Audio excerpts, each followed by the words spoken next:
Today, I am joined with Larry Goldberg. We are going to talk about the Tesla bot. Larry is a serial entrepreneur. He's with the Maverick Mind podcast on Farzad's YouTube channel. He's already interviewed Chris Camillo, and we'll talk about who's up next at the end.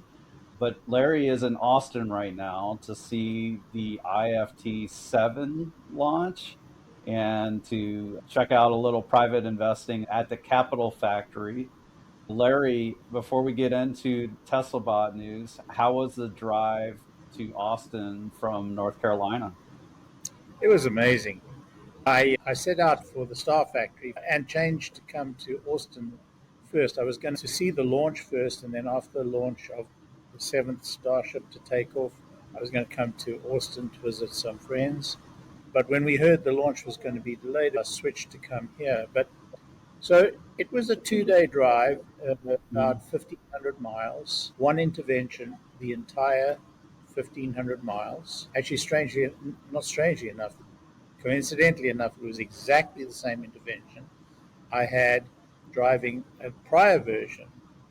Because I think it was called 13.2, but it was an intervention where the lane on a freeway just disappeared. And you had to Mm-hmm. merge quite early because otherwise you get yourself squashed between a concrete wall and a truck. So I did have to intervene. But other than that, no interventions. Car was amazing. I bought a new Model 3 and I was thinking of driving it down. But in the end, the ability to carry whatever you want, do whatever you want in the Cybertruck was just too much for me. And driving on the beach is just so nice. So anyway, I've driven my Model Y on the Boca Chica beach in slip start mode. It's really good. It's a lot of fun. So Mark Penn, he's a advertiser marketer, but also political consultant to many people who became heads of state on both sides of the aisle. He interviewed Elon Musk last night, yeah. and Elon Musk dropped some bombs. I don't think Mark Penn was quite ready for what Elon shared. Maybe you could tell us a little bit about what Elon shared and then why that's important. We have been playing the guessing game about how the bot's going to roll out, what the numbers are, when it's going to roll out. And we've been batting this backwards and forwards amongst the followers of Tesla and debating it on X Mhm. and amongst ourselves as well. What Elon did was give us a roadmap of what he sees by way of delivery. And he talked about a couple of thousand this year, which surprised me. I thought if they get to 1,000, that would be a reach, but he talked about a couple of thousand. And then he talked about 50,000 for the upcoming year, and then 500,000 in 2027. 10x year over year, which Mhm. leads me to believe that 2027 is when we really get to mass production. It's going to take 2 to 3 years to get to mass production. I think the scaling of production of the bot is going to be as critical, as complex, and as demanding as the scaling of production for the car. Not because it's more complex than the car, although in some ways it is, in many ways it is, because the number of motors, the number of actuators are much more Mhm. than in a car. Power management is going to be critical. I know some bot manufacturers have bots that run out of batteries in minutes, not hours. There are just a lot of aspects to the bot, and they haven't really bedded down the bot finally yet. I don't think they're reaching that point, but I think there are a few iterations to go. Bottom line is scaling production is going to be very demanding. And so when we get into the 50,000, it would be like not automated production yet, because Elon believes you automate right at the end. You don't go straight to automation. First, you Mhm. perfect the steps, you take out all the costs, and then when you really understand the production, you scale up Mhm. and automate. And so it looks to me like 2027 is the year of great automation. And then he's talking about 10xing year after year. Does that mean 5 million in 2028? Probably not. It could be the demand is there. And I think, right now the private conversations are going towards pricing, and You says, also need a supply chain to get 5 million of the computer is going to be a big deal. Tesla makes 2 million of their cars, or they're getting 2 million of those FSD computers every year. Scaling that up to 7 million, Samsung or whoever helps them with that computer would definitely want to oblige that, but I think it would take some doing. That's something they'll need to get in place, and that's probably going to be the biggest delay, I think, well, getting the actuators scaled on the hands. Like the hand might be tricky to scale all that, but what do you think on the supply side would be the hang up, Larry? it's certainly not going to be batteries, because batteries are a fraction of what you put in the car. I think you're right. The processing chip is going to be an issue. The good thing about that is they could have multiple sources for that, and probably Hmm. should. Whether they'll start with AI4 or go straight to AI5 for mass production would be an interesting question. The compatibility between AI4 and AI5 is an interesting question. Hopefully, they've learned from the transition from 3 to 4 that they need to make it much more adaptable as they move into the next versions. Those are the questions. I wouldn't underestimate the complexity of building the actuators. Yeah, they are just electric motors, but they're spectacularly complex little electric motors. Uh, When I say spectacularly, building at that miniaturized scale, I wouldn't diminish that product, that complexity. Hmm. I think in order to do it at a price that is reasonable. Look, people are discussing the price of $25,000 and $30,000. This is not realistic. The Yeah, bill of it's not going materials, to go there immediately. Yeah.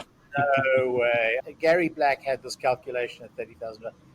It's crazy. The, Hmm. the first bots are going to sell in the $250,000 range. My information from several bot manufacturers is those are the numbers they're dealing with at the outset. As far And as cost right now. selling Okay. price. All There's right. no question that those people who are dipping their toe into the water, consumers of bots, are going to be part of that investment. Hmm. So they're not going to be getting away with $25,000 or $30,000 bots or anything like that. If you want to play as an early adopter, you're going to have to pay. I'm absolutely convinced.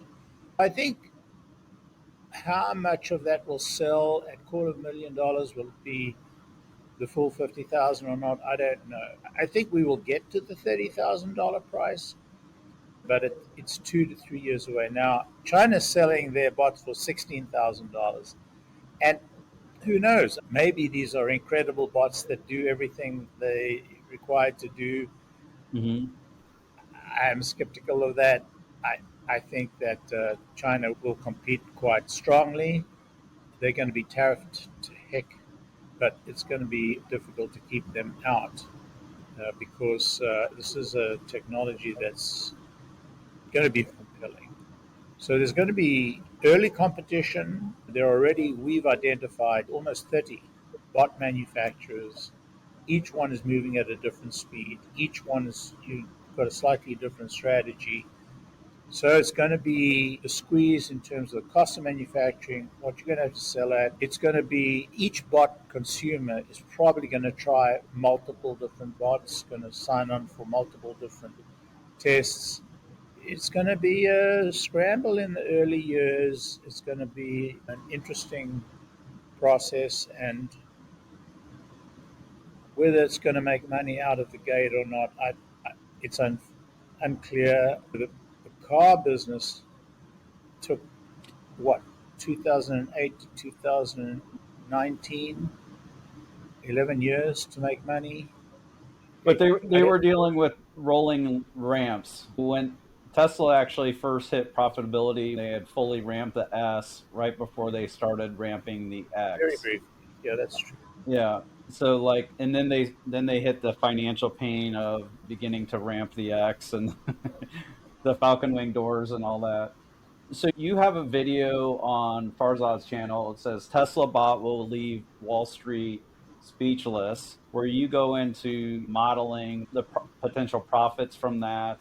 You talk about how they might be as a worker, even more conservative than Larry's numbers. If a bot can only do the work of one worker, that's $70,000 a year. And essentially, if Tesla can begin to employ Actually, them, may I correct you? go ahead. It's $70,000 a year for an 8-hour shift. The bot is not limited to an 8-hour shift. I totally agree. I'm being super ridiculously conservative here. The value of that bot over 5 years is 350,000 before you discount it back to the present. But likely it can do more work than a worker, and these robots are going to get faster over time. So they get faster as they're taught new tasks. The generalizing gets faster. They don't have to teach it as many times, and they're finding the robot gets faster at accomplishing the tasks as well. Tesla could save 70 grand per year using the robots in their own factories. If you think about that year where they make 50,000, that means they're going to save $3.5 billion just from those 50,000 if they're able to employ them all in their factory. I can't understand why you're limiting it to one shift. I'm just being super conservative because I know there's people who are skeptical. So that would be a full dollar in earnings just from 50,000, like before they even 10x to 500,000. So, that would be a full $10 in earnings. And then if you make it two shifts, that's $20 in earnings. If you make it three, that's $30 in earnings. So this is a really big deal. Go ahead, Larry.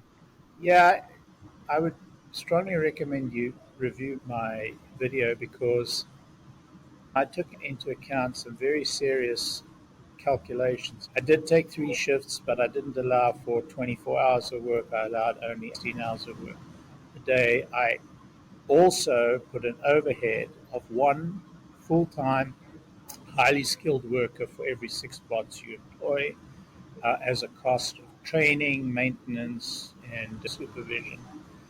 I also added maintenance and repair costs, physical parts, and so on. It's going to be required, and charging, which is relatively minimal. But if Mm-hmm. you take all of that into account, I calculated the value, and you have to understand there are multiple levels of skill, and so multiple different pay grades.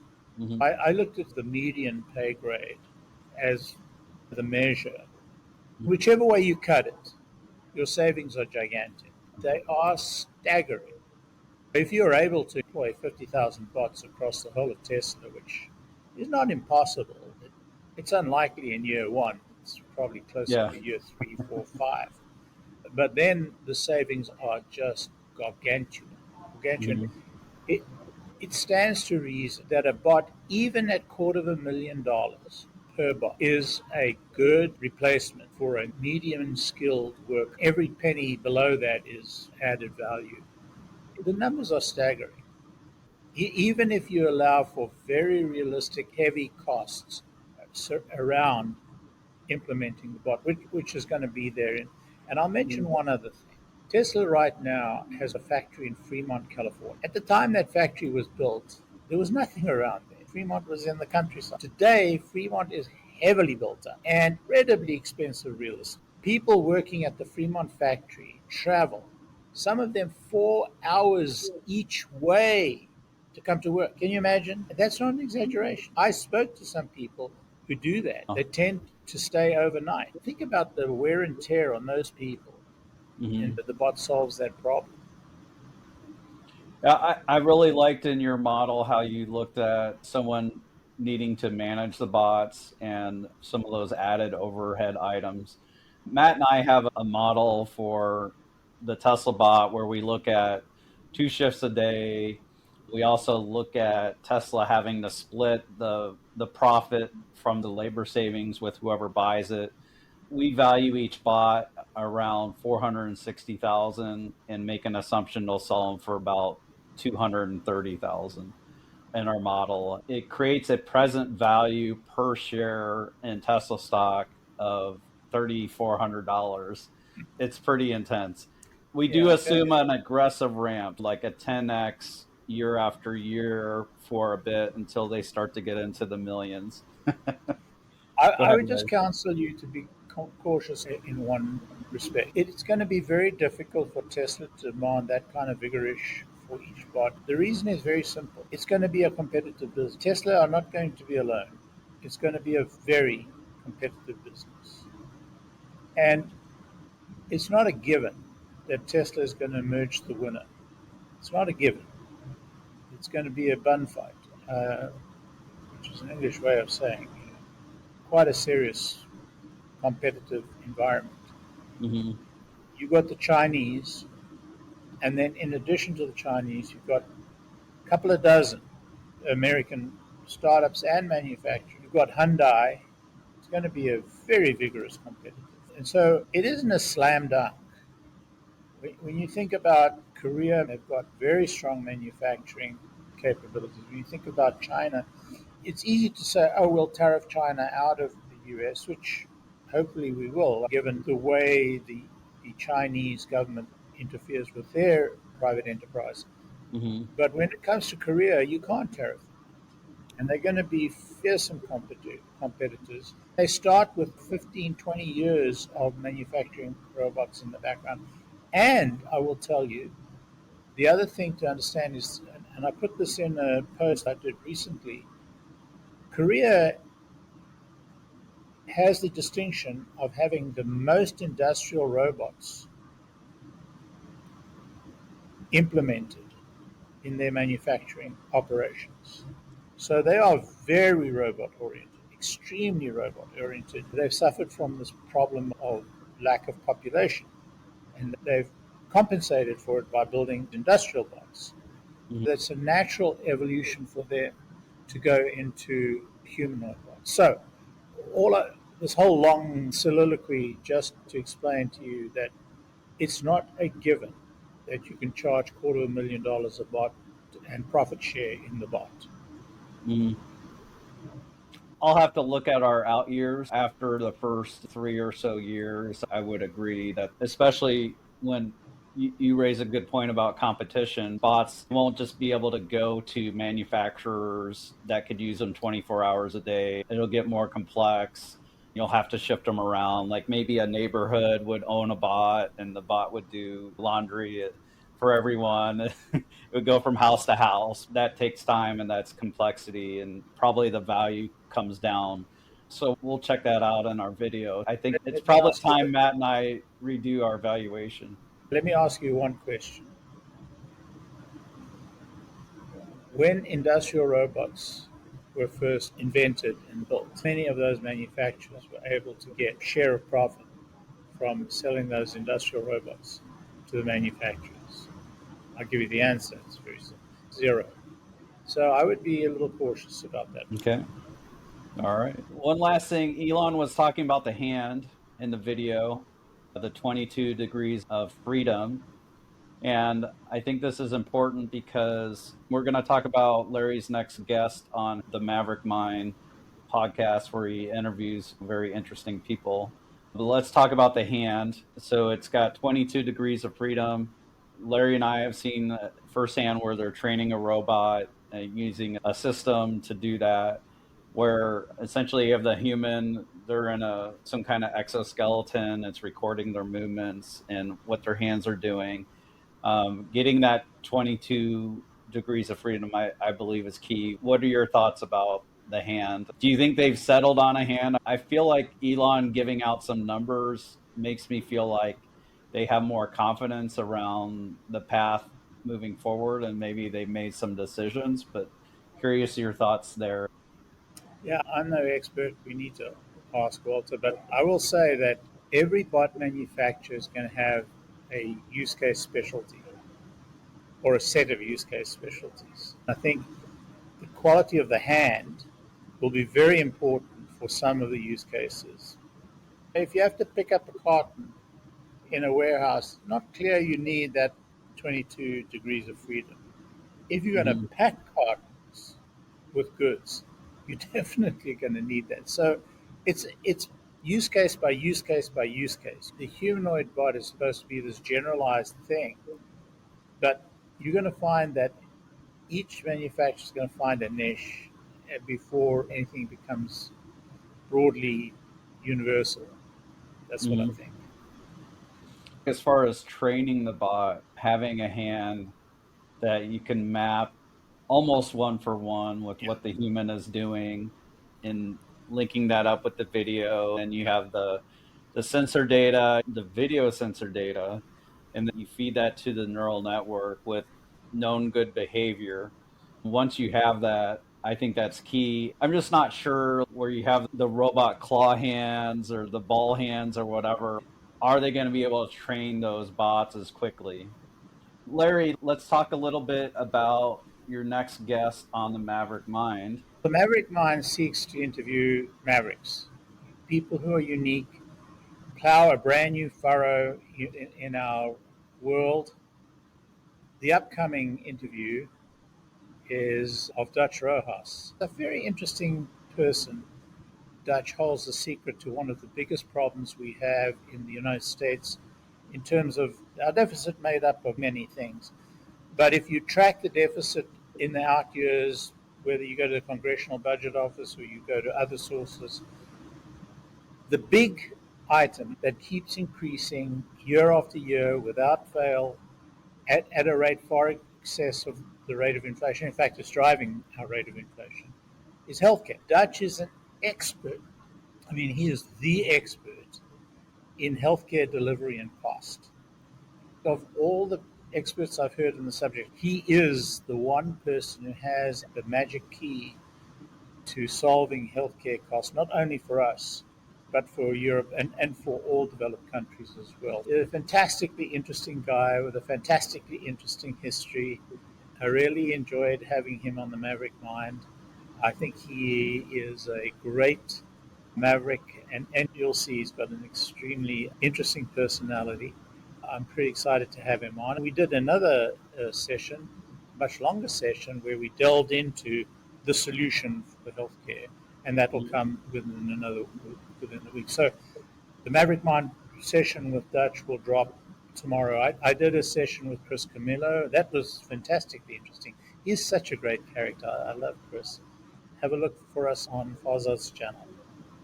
Yeah, Chris is a great investor. I'm curious with healthcare costs, when people hear that, they think we're going to take away people's safety net around healthcare.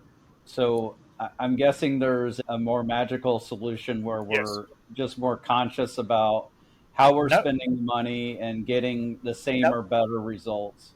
no. You got to listen to the program. I will tell you, it's not a reduction in benefits. In fact, it's a vast improvement in benefits. Vast improvement in benefits for all of us. You got to listen to it because, to be honest, I knew Dutch knew the answer because I know his background and I know his business and I understood what he had done in his Mhm. business. I didn't actually really understand until we sat down and he went into detail. And it's a stunning, stunning demonstration of the power of free enterprise. And so I'd welcome you to listen to that. I'm not going to give it away Awesome. now. I'm looking forward to it. This is a really exciting time. Javier Milei in Argentina. Yeah. You got Musk and Vivek Ramaswamy with Doge. I'm really curious to see what Dutch Rojas has to say too. I'm Bradford Ferguson with rebellionaire.com. He's Larry Goldberg with the Maverick Mind. And with that, I'm going to say bye for now.